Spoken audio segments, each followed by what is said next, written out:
things as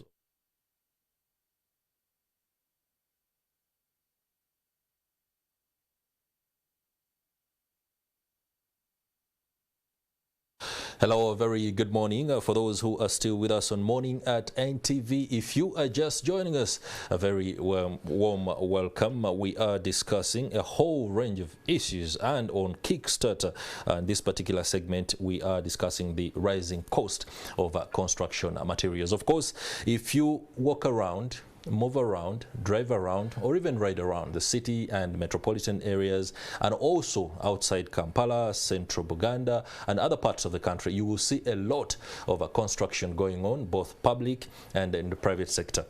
Within the private sector, you can see the rise of buildings, arcades, commercial buildings, that's to say, and of course the rise of estates that are being built by individuals that are seeking homes and the comfort of living. But also within the private sector, construction is still going on.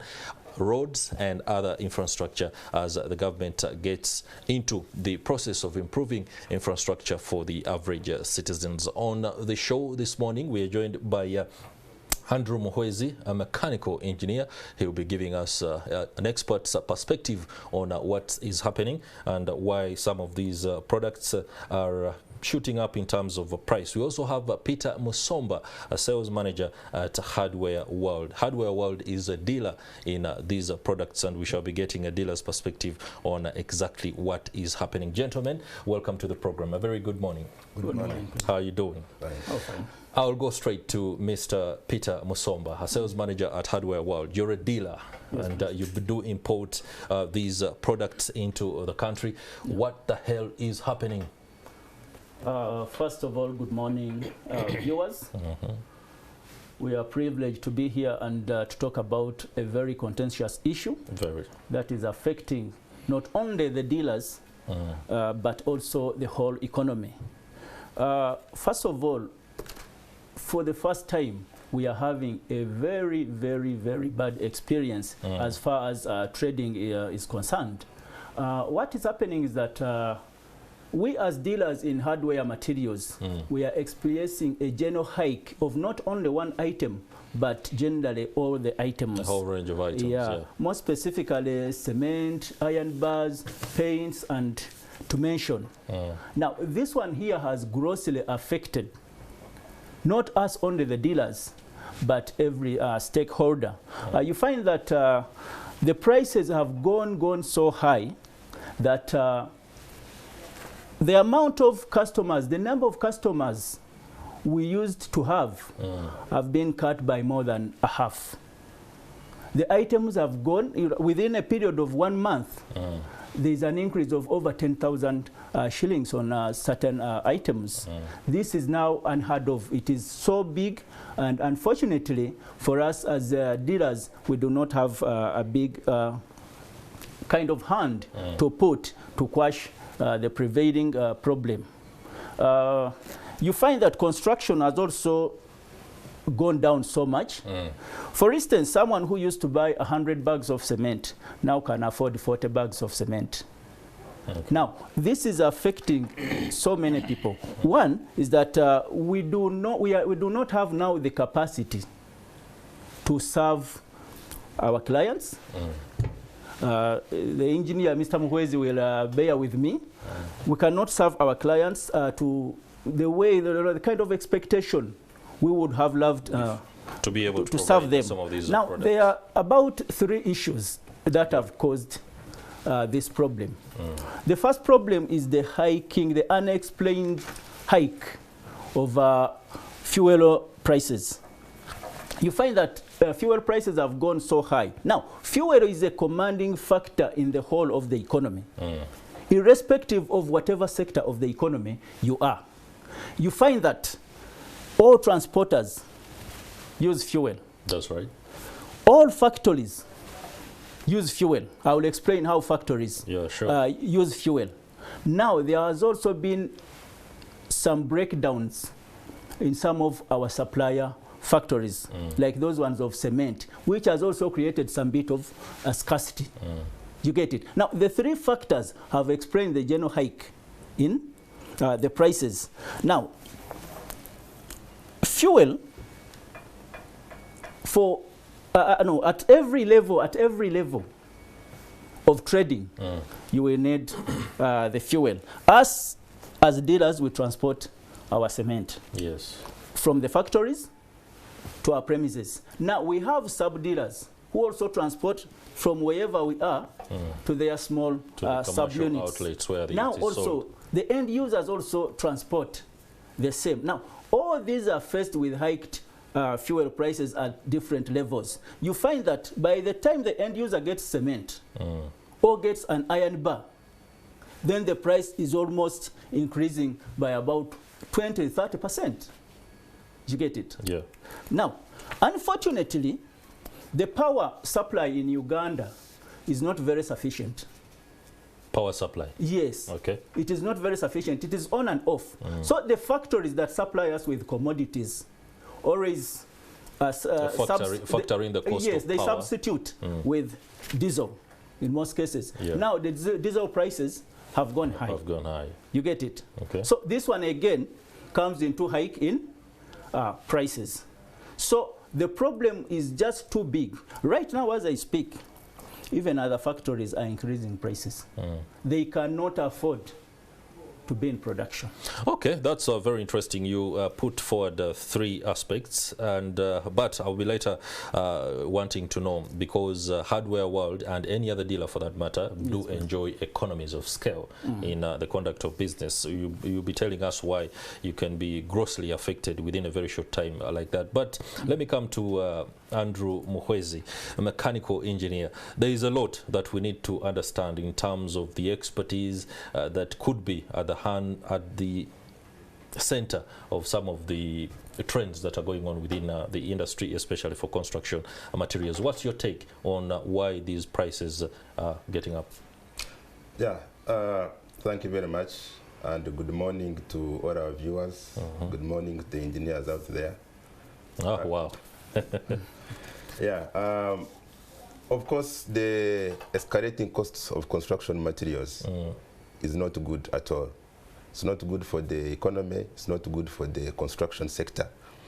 And there are many accounts that have been put across why the material costs are going up. The accounts, some statistics which show that the global prices in steel, for example, have gone up by about $30 per ton.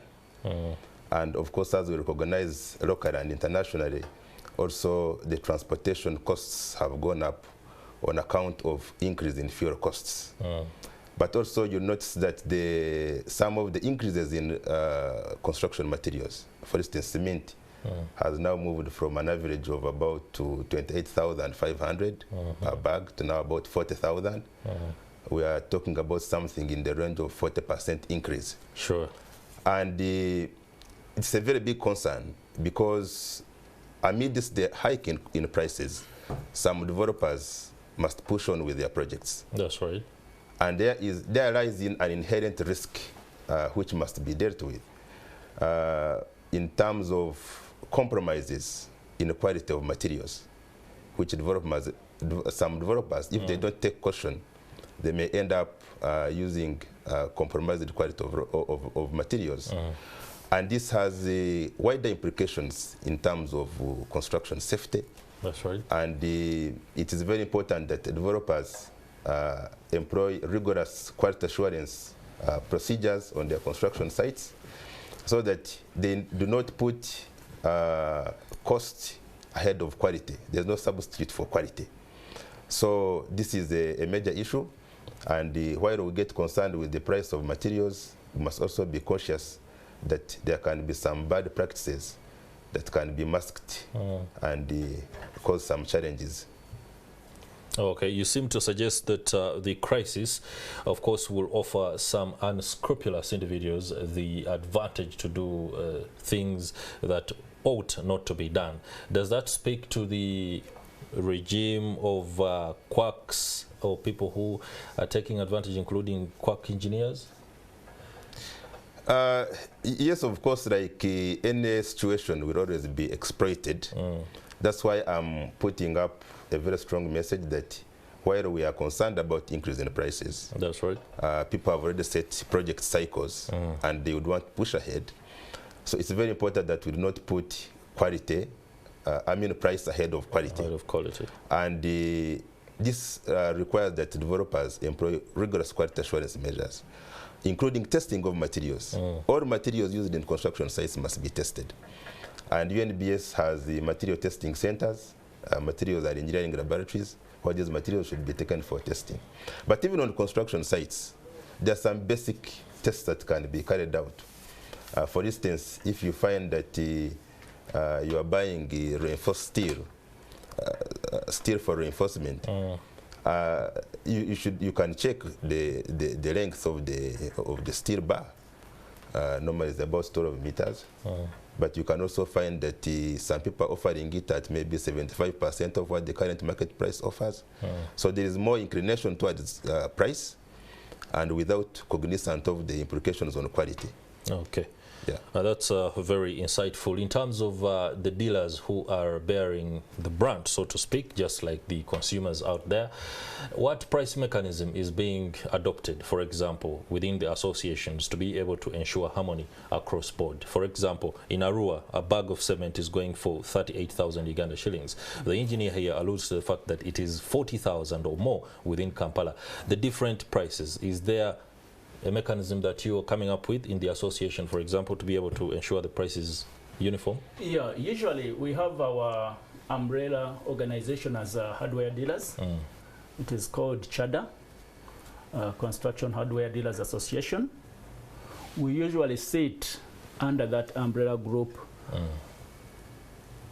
to get an amicable price that does not cheat the customer out there, but that also keeps us going. Has that resolution been made? We usually have such meetings. The resolution has not yet been made. Why? Because this one has been very drastic, very fast. Yeah, very fast. Things you get are happening very quickly. Yes, they have happened at a very faster rate.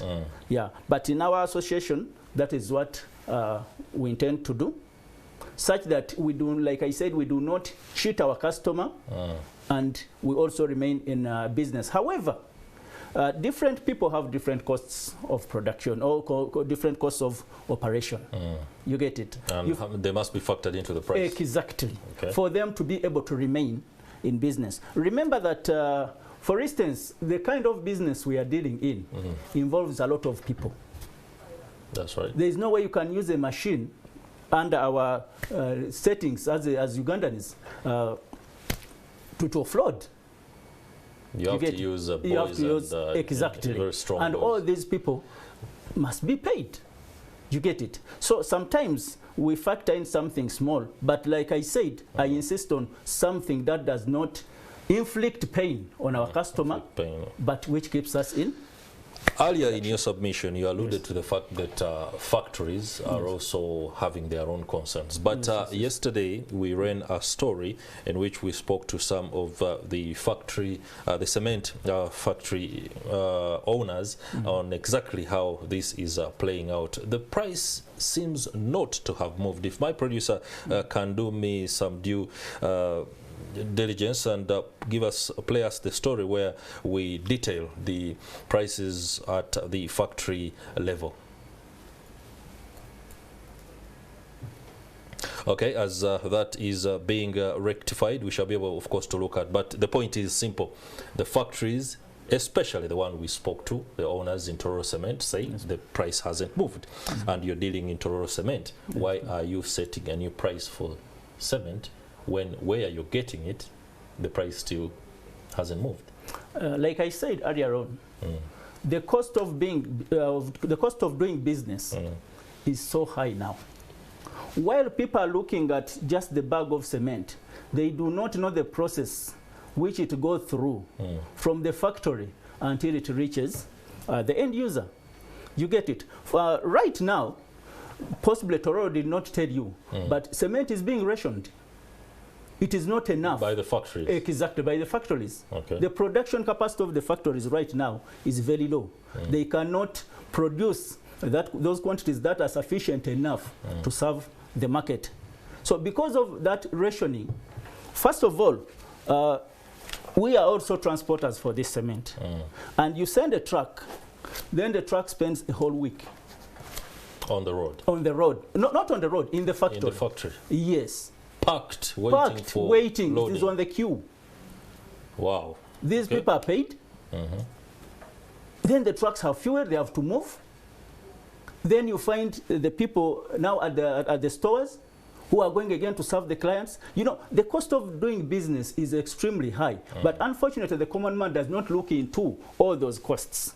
They just look at the price at the factory vis-a-vis the price. Okay, that's interesting. I hope the common man who is watching out there can get an idea of exactly what is going on. Earlier, Engineer Muhwezi, you were speaking about the fact that developers must also understand that the hardships that are being experienced must not be a chance for them to either exploit. We are afraid, for example, that this crisis is going to lead to an increase in the use of fakes and counterfeit materials. Tell us about that. What's being done to ensure that doesn't happen? Yeah, as I have indicated, for me, amidst this challenge we are facing, we have to be extra cautious, especially developers. Developers are highly encouraged to work with professionals because, as I've said, there is no substitute for quality. No substitute. If you want to maintain your value for money, which you have put across in the project. And therefore, there, as I've indicated also, there with the National Standards Body, yes, there has been increase in the footprint of material testing laboratories in order to facilitate trade, but also to facilitate contractors and engineers involved in the construction industry, so that when you get materials, you do not evaluate them on the face of it, but you must take them through quality assurance procedures, so that what you are using in the site, as per the design, conforms to the standards, and also you are able to guarantee safety and stability of the structure. So it's very important that we do not have developers who now want to do the work of engineers as a part of the mitigation measures in the circumstances.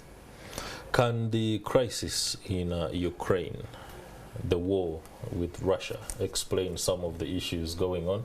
The supply chain protocols that are being undertaken as a result of the disruptions that could have been caused, could it be something that is escalating what could already have been a bad situation? Well, as I indicated earlier, I have some accounts which show that the global price of steel has gone up by about $30 per ton. And the reason is? Specifically? Partly because of the global disruptions occasioned by the situation in the war zone. And also we have seen escalating increase in fuel prices, which is also being attributed by several accounts to the warring conflict between the two countries. So can we put the Minister for Finance, Matia Kasaija, out of the hot seat? Because at some point he indicated that some of what is happening and causing some of these increases in prices of products and services is out of control of the government, and that everyone in the world is going through this. Do you agree with that assessment as from the finance minister? I would, but not wholly. Not wholly.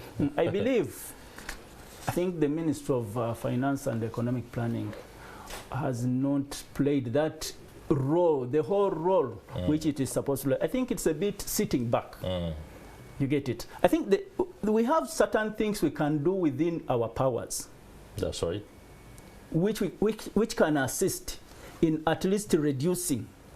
Easing the pain. Exactly. Yes. Much as there is that global impact, the ministry can do something. Could you advise the ministry on what to do? Because you're a dealer and you know one thing or two that could ease this pain. One, first of all, as the Ministry of Economic Planning, we should be having some bit of forecasters You get it? Good. We should not only plan for what is on table. These are technocrats, these are people who are experienced, these are people who are qualified. They should be able to forecast. Let us not only plan for the good, for the good. Let us also plan for the bad situations. Okay. For instance, they should be able to predict when prices, when for instance there is a war in Ukraine, what does it mean? Before prices escalate, what does it mean to the Ugandan economy? So we must have a mechanism to absorb that kind of shock. For instance, a subsidy. I think the government is in capacity to put a subsidy on fuel such that the fuel prices do not escalate so high.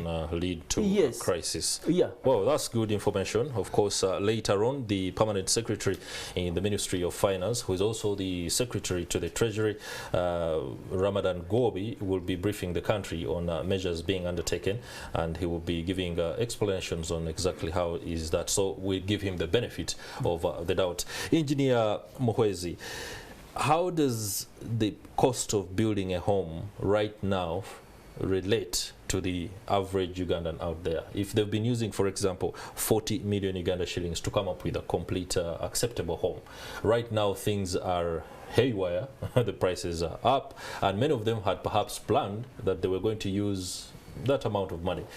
Is there anything that can be done right now to help them understand first and foremost that the money they had set cannot, and then be able to build after all?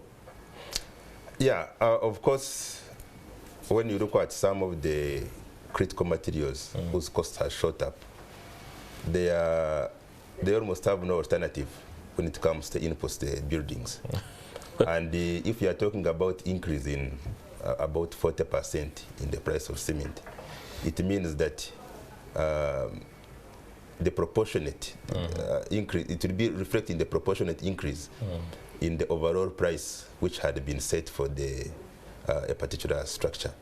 But also most important is that I noticed that the increase in prices is cyclic. It has actually happened before. Okay. You remember in 2018 we had the increase in the price of cement from an average of about 26,000 Uganda shillings per 50 kg bag to about 50,000. And that time we had only 2 cement producers in the country, him and Tororo. Right now we have about 4. I think there is Kampala Cement has also come on board. There's also another one, Simba.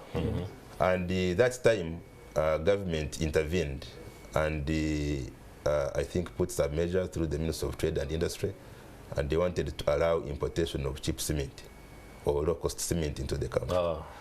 And they also insist the 2 additional companies. And all of a sudden the prices stabilized. So I believe that even at this time, we can deal with the macro factors. For instance, big public infrastructure projects, they may not use the same transportation mode which my colleague is using. That's right. Transporting via multiple chains. I've seen, for instance, HIMA has the bulk trucks which deliver cement in bulk to construction sites, especially for public infrastructure projects. So public infrastructure projects may weather some of these challenges, but the common man who is building a small house somewhere is certainly being impacted very high. And this is where government must come in to intervene, either offering a subsidy so that some of the cost drivers are capped at a certain point. So there is need for some intervention from government at this moment. As a dealer, hardware world, you've been able to roll out some of these products, including services, to some of your customers. Right now, you must be re-engineering that rollout. How is it? How are you helping the people to cope? Right now, like I said, first of all, cement is being rationed. Yeah. People do not buy so much in bulk. So sometimes, we are transporters, first of all. So sometimes you can have multiple customers taking the same route. Then they use the same transport means. We have put in place bigger trucks which take fairly bigger capacities of cement, of iron bars. So you can serve, to cut the transport cost, you can serve multiple customers, but using the same transport mechanisms. Yes. Okay. Well, gentlemen, that's all the time we had for this discussion. Of course, it will continue on other platforms, including our social media on Twitter and on Facebook. You can follow the conversation on Morning at NTV. And of course, many thanks, Mr. Andrew Muhwezi, a mechanical engineer, for the insights into how the industry is coping with the latest developments, and many thanks to you too, Mr. Peter Musobya, a sales manager at Hardware World, for the perspective from the dealer's point of view. And that's it for Kickstarter this morning. We shall go for a short break and return with TechNote to be able to speak about other things that are happening across the country. We're glad you're watching Morning at NTV.